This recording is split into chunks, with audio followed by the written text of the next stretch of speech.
கண்ணியமானவர்களே, நல்லவர்களையும் கெட்டவர்களாக மாற்றுவார். ஒரு நாளும் இந்த பதவிக்கு நல்லா விளங்கிக்கோங்க, நல்லவர்கள் வரமாட்டாங்க. நல்லவர்கள் பயப்படுவார்கள். என்னால் இதை நிறைவேற்ற முடியுமா? இது அல்லாஹ்வுடைய மாளிகை, இது ஒரு பாரமான பொறுப்பு. நான் உலகத்தில் கேட்கப்படாவிட்டாலும் ஆகிரத்தில் நான் கேட்கப்படுவேன் என்ற பயம். அபூபக்கர் ரலியல்லாஹு அன்ஹு அவர்கள் கலீஃபாவாக ஆக்கப்பட்டார்கள். எழுதுகின்றார்கள், வலம் யஹ்ருஜு ஸலாஸத அய்யாம் மினல் பைத், வீட்டிலிருந்து 3 நாள் வெளியே வரவில்லை. ஏன்? ஃபபகா புகாஅன் ஷதீதன், கடுமையான அழுதாங்க. வீட்டுடைய ஜன்னல்ல தலையை வெளியே போட்டுக்கொண்டு சந்திக்க கடக்கூடிய வருகளிடத்தில் எல்லாம் கையை பிடிச்சு தேனி தேனி அழுவாங்க.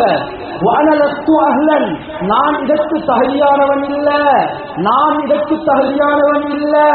உம்மத்தே முஹம்மதியாவுடைய பொறுப்பை ஏற்று வழிநடாத்துவதற்கு நான் தகுதியானவன் இல்ல, என்ன விட்டுடுங்க, எங்க இடத்துல வேற யாவது நியமனம் செய்ய என்று சொல்லி கெஞ்சுவார்கள், கதறுவார்களாம். கண்ணியமானவர்களே, யாரு சொர்க்கத்தை கொண்டு நன்மாராயம் சொல்லப்பட்டவர்களில் முதலாமவர்கள் அழகான நிர்வாகம் செய்யலாம். நல்லவர்கள் பயப்படுவார்கள்.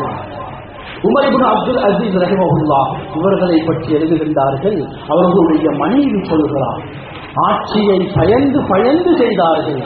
அவர்களுடைய கடைசி வாய் மரண தருவாயில் யாருடனும் பேசாமல்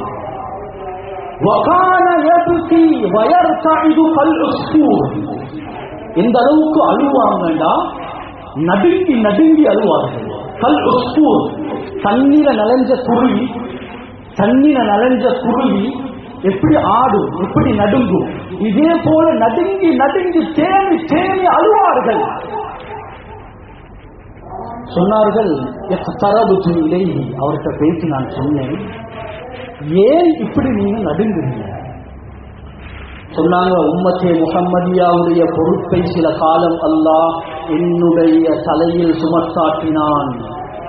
எனக்கு பயமாக இருக்கிறது, எனக்கு அச்சமாக இருக்கிறது.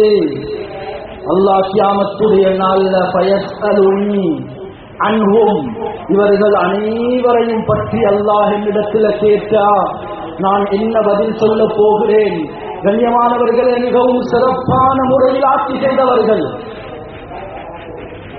5வது கலீஃபா என்று வர்ணிக்கப்படக்கூடியவர்கள்,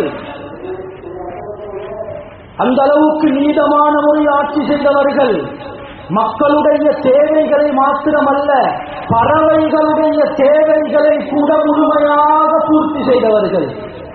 அவர்களை அந்த அளவுக்கு பயந்திருக்கிறார்கள் என்றால், அன்பான வாலிபர்களே, நிர்வாகத்துக்கு வர வேண்டும் என்று ஆசைப்படக்கூடியவர்களே, நாம் இந்த அளவுக்கு ஜாக்கிரதையாக இருக்க வேண்டும், நாம் இந்த அளவுக்கு பயப்பட வேண்டும், நாம் இந்த அளவுக்கு தூரமாக வேண்டும், நாம் இந்த அளவுக்கு நடுங்க வேண்டும்.